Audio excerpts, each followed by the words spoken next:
Assalamualaikum warahmatullahi wabarakatuh. Salam dan bahagia Bapak Ibu Guru.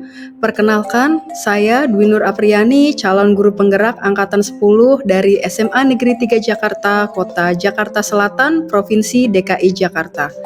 Kali ini saya akan memaparkan terkait tugas koneksi antar materi modul 3.1 terkait pengambilan keputusan berbasis nilai-nilai kebajikan sebagai pemimpin.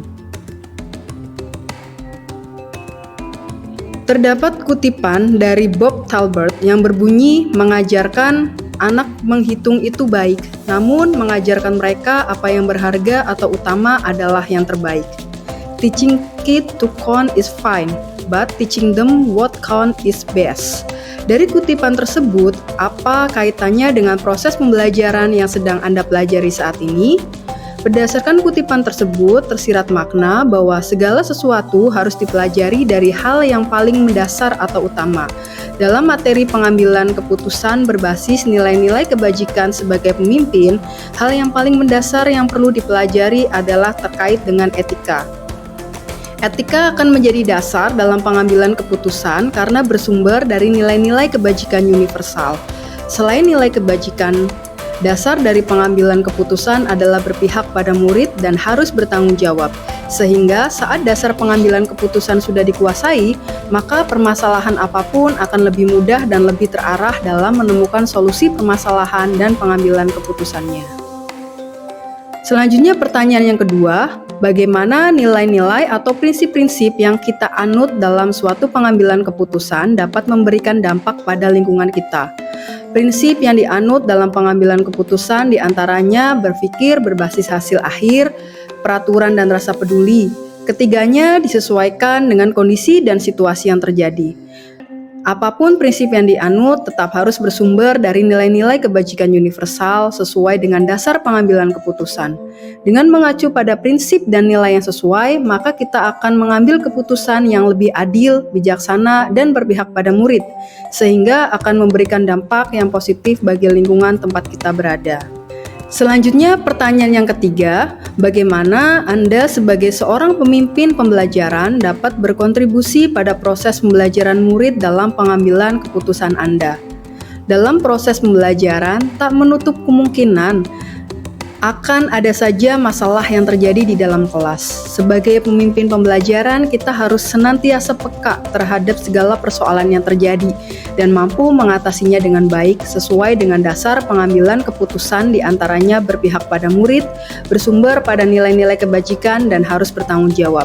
Maka secara tidak langsung kita telah memberikan contoh teladan kepada murid cara pengambilan keputusan yang tepat, yang adil, arif, dan tidak subjektif. Menurut Anda, apakah maksud dari kutipan ini jika dihubungkan dengan proses pembelajaran yang telah Anda alami di modul ini? Jelaskan pendapat Anda. Education is the art of making man ethical. Pendidikan adalah sebuah seni untuk membuat manusia menjadi berperilaku etis. George Wilhelm Friedrich Hegel. Menurut saya, orang yang berpendidikan akan memiliki etika dibanding orang yang tidak berpendidikan. Dengan beretika, maka segala perilaku akan sesuai dengan norma, nilai, dan hukum yang berlaku. Sehingga dengan berperilaku etis sesuai dengan etika dalam pendidikan, maka akan mempermudah dalam proses pembelajaran maupun pengambilan keputusan. Rangkuman kesimpulan pembelajaran pada modul 3.1. Yang pertama, bagaimana filosofi Ki Hajar Dewantara dengan Praptap Triloka memiliki kaitan dengan penerapan pengambilan keputusan sebagai seorang pemimpin. Proses pengambilan keputusan yang dilakukan seorang pemimpin harus dapat memberikan contoh atau teladan yang baik bagi yang dipimpinnya. Ingarso Sung Tulodo. Hasil keputusan harus mampu membangkitkan semangat untuk terus melakukan inovasi dalam melakukan pengambilan keputusan yang berpihak pada murid. Ingmadio Mangunkarso. Dan seorang pemimpin harus terus memberikan motivasi atau bimbingan saat melakukan proses pengambilan keputusan, Tutwuri Handayani, agar diperoleh hasil sesuai dengan yang diharapkan. Bagaimana nilai-nilai yang tertanam dalam diri kita berpengaruh kepada prinsip-prinsip yang kita ambil dalam pengambilan suatu keputusan. Nilai-nilai yang tertanam dalam diri sebagai guru penggerak diantaranya berpihak pada murid, mandiri, kolaboratif, reflektif, dan inovatif harus menjadi dasar dalam pengambilan keputusan. Nilai-nilai tersebut akan berpengaruh pada prinsip pengambilan keputusan yang akan kita ambil, disesuaikan dengan situasi yang terjadi dan pengaruhnya terhadap lingkungan. Bagaimana materi pengambilan keputusan berkaitan dengan kegiatan coaching atau bimbingan yang diberikan pendamping atau fasilitator dalam perjalanan proses pembelajaran kita, terutama dalam pengujian pengambilan keputusan yang telah diambil. Apakah pengambilan keputusan tersebut telah efektif? Masihkah ada pertanyaan-pertanyaan dalam diri kita atas pengambilan keputusan tersebut? Hal-hal ini tentunya bisa dibantu oleh sesi coaching yang telah dibahas pada sebelumnya. Kegiatan coaching atau bimbingan yang diberikan oleh pendamping atau fasilitator dapat menjadi bekal dalam melakukan proses pengujian keputusan secara bertahap menggunakan 9 langkah pengambilan dan pengujian keputusan. Coaching dilakukan dengan memenuhi kompetensi inti diantaranya kehadiran penuh atau presence, mendengarkan aktif, dan mengajukan pertanyaan berbobot. Saat melakukan pengujian keputusan pun sebaiknya menggunakan kompetensi inti coaching tersebut, sehingga kita dapat menggali informasi sebanyak-banyaknya dari permasalahan yang ditemui. Pengambilan keputusan menggunakan 9 langkah pengujian akan efektif jika diimbangi dengan pendekatan coaching dan dilakukan dengan kolaboratif bersama berbagai pihak. Yang keempat, bagaimana kemampuan guru dalam mengelola dan menyadari aspek sosial emosionalnya akan berpengaruh terhadap pengambilan suatu keputusan, khususnya masalah dilema etika. Guru yang memiliki kemampuan dalam mengelola dan menyadari aspek sosial emosionalnya akan memiliki kesadaran diri untuk memahami perasaan, emosi, dan nilai diri sendiri. Memiliki manajemen diri sehingga mampu mengelola emosi dan perilaku. Memiliki kesadaran sosial sehingga mampu memahami sudut pandang dan dapat berempati dengan orang lain. Memiliki keterampilan berelasi sehingga dapat berkomunikasi dengan lebih efektif dan dapat mengambil keputusan yang bertanggung jawab. Masalah yang terkait dilema etika akan diselesaikan dengan kepala dingin dan hati yang tenang, sehingga pengambilan keputusan dapat berjalan sesuai dengan langkah yang sistematis.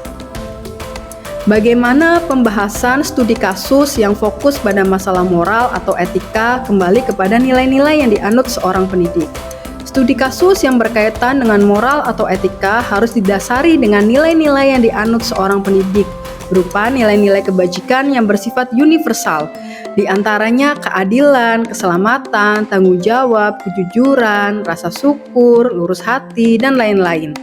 Dilema etika harus dianalisis menggunakan paradigma, prinsip, dan 9 langkah pengujian, dan pengambilan keputusan dengan didasari dengan nilai-nilai kebajikan tersebut. Bagaimana pengambilan keputusan yang tepat? Tentunya berdampak pada terciptanya lingkungan yang positif, kondusif, aman, dan nyaman. Pengambilan keputusan yang tepat harus dilakukan dengan cara yang tepat pula, disesuaikan dengan situasi yang terjadi dengan berlandaskan nilai-nilai kebajikan universal. Saat kebutuhan yang diambil sudah tepat, maka tercipta lingkungan yang positif dan kondusif, aman, dan nyaman. Tidak ada pihak yang merasa dirugikan, semua akan mendapatkan solusi atas permasalahan yang dihadapi. Apakah tantangan-tantangan di lingkungan Anda untuk dapat menjalankan pengambilan keputusan terhadap kasus-kasus dilema etika ini? Adakah kaitannya dengan perubahan paradigma di lingkungan Anda? Tantangan yang ada di lingkungan saya antara lain masih kentalnya kebiasaan atau budaya yang selalu dilakukan secara turun-menurun. Saat mengambil keputusan, sulit untuk lepas dari kebiasaan tersebut, sehingga keputusan yang diambil menjadi tidak relevan. Perlu adanya perubahan paradigma. Seharusnya paradigma yang sesuai adalah kebenaran lawan kesetiaan sehingga akan menghasilkan sebuah keputusan yang dapat dipertanggungjawabkan kebenarannya. Apakah pengaruh pengambilan keputusan yang kita ambil ini dengan pengajaran yang memerdekakan murid-murid kita? Bagaimana kita memutuskan pembelajaran yang tepat untuk potensi murid kita yang berbeda-beda? Pengambilan keputusan yang kita ambil harus berpihak pada murid dalam pembelajaran. Salah satu strategi agar berpihak pada murid adalah menggunakan pembelajaran berdiferensiasi. Pembelajaran berdiferensiasi dapat memenuhi kebutuhan belajar murid sesuai dengan kesiapan belajar, minat, dan profil belajar murid, sehingga akan tercipta merdeka belajar sesuai dengan potensinya yang berbeda-beda. Bagaimana seorang pemimpin pembelajaran dapat mengambil keputusan, dapat mempengaruhi kehidupan atau masa depan murid-muridnya. Dalam mengambil keputusan, seorang pemimpin pembelajaran harus mempertimbangkan berbagai macam kemungkinan yang terjadi, termasuk menyangkut masa depan murid. Oleh karena itu, perlu kehati-hatian dalam mengambil keputusan dengan melakukan pengujian sesuai dengan langkah-langkah yang sistematis disesuaikan dengan paradigma dan prinsip yang tepat. Apakah kesimpulan akhir yang dapat Anda tarik dari pembelajaran modul materi ini dan keterkaitannya dengan modul-modul sebelumnya? Pengambilan keputusan haruslah dijiwai filosofi Ki Hajar Dewantoro. Berpegang teguh pada nilai guru penggerak, salah satunya berpihak pada murid dengan berlandaskan nilai-nilai kebajikan yang universal. Keputusan yang diambil harus mempertimbangkan berbagai hal termasuk masa depan murid. Pengambilan keputusan berpengaruh pada pengajaran yang memerdekakan murid, karena disesuaikan dengan potensinya masing-masing. Seorang pemimpin haruslah memiliki kompetensi sosial dan emosional agar dapat mengambil keputusan dengan penuh kesadaran diri, mampu mengelola emosi, dan mengambil keputusan yang bertanggung jawab. Saat proses pengujian keputusan diperlukan, teknik coaching agar dapat menggali informasi sebanyak-banyaknya untuk mengambil keputusan. Sejauh mana pemahaman Anda tentang konsep-konsep yang telah Anda pelajari di modul ini, yaitu dilema etika dan bujukan moral, 4 paradigma pengambilan keputusan, 3 prinsip pengambilan keputusan, dan 9 langkah pengambilan dan pengujian keputusan. Adakah hal-hal yang menurut Anda di luar dugaan?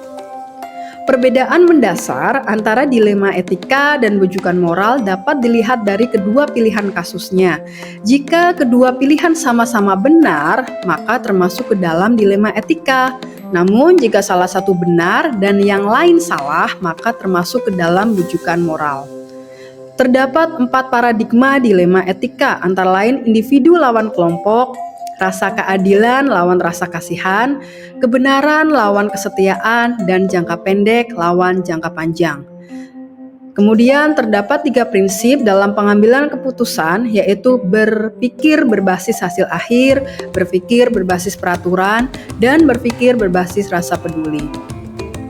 9 langkah pengambilan keputusan diantaranya mengenali nilai yang bertentangan, menentukan siapa yang terlibat, kumpulkan fakta yang relevan, pengujian benar salah, pengujian paradigma benar lawan benar, melakukan prinsip resolusi, investigasi opsi trilema, buat keputusan, lihat lagi keputusan, dan refleksikan. Hal yang di luar dugaan adalah dalam melakukan pengambilan keputusan memiliki keterkaitan dengan modul lain yang dipelajari sebelumnya. Sebelum mempelajari modul ini, pernahkah Anda menerapkan pengambilan keputusan sebagai pemimpin dalam situasi moral dilema? Bila mana pernah, apa bedanya dengan apa yang Anda pelajari di modul ini? Saya pernah mengalaminya.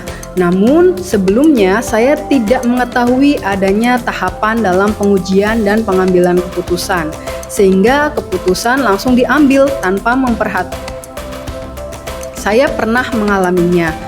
Namun sebelumnya saya tidak mengetahui adanya tahapan dalam pengujian dan pengambilan keputusan, sehingga keputusan langsung diambil tanpa mempertimbangkan hal-hal lain yang mungkin terjadi. Saat mempelajari modul ini, ternyata sebelum mengambil keputusan perlu adanya penentuan paradigma, prinsip, dan menjalankan 9 langkah pengujian dan pengambilan keputusan terlebih dahulu. Dengan dasar nilai-nilai kebajikan, berpihak pada murid, dan bertanggung jawab. Bagaimana dampak mempelajari konsep ini buat Anda? Perubahan apa yang terjadi pada cara Anda dalam mengambil keputusan sebelum dan sesudah mengikuti pembelajaran modul ini? Mempelajari konsep ini sangat berdampak besar bagi saya, terutama berkaitan dengan cara pengambilan keputusan yang sebelumnya tidak menggunakan langkah-langkah apapun. Sekarang, setelah mempelajari modul ini, perlu adanya pemilihan paradigma yang tepat, prinsip yang sesuai, dan melakukan 9 langkah pengujian dan pengambilan keputusan dengan sistematis. Seberapa penting mempelajari topik modul ini bagi Anda sebagai seorang individu dan Anda sebagai seorang pemimpin? Sangat penting untuk mempelajari modul ini baik sebagai individu maupun sebagai seorang pemimpin, karena dari modul ini dapat memahami keputusan yang dapat dipertanggungjawabkan dengan berlandaskan nilai-nilai kebajikan agar dapat berpihak pada murid.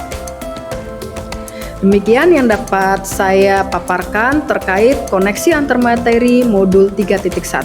Salam guru penggerak, tergerak, bergerak, dan menggerakkan. Wassalamualaikum warahmatullahi wabarakatuh.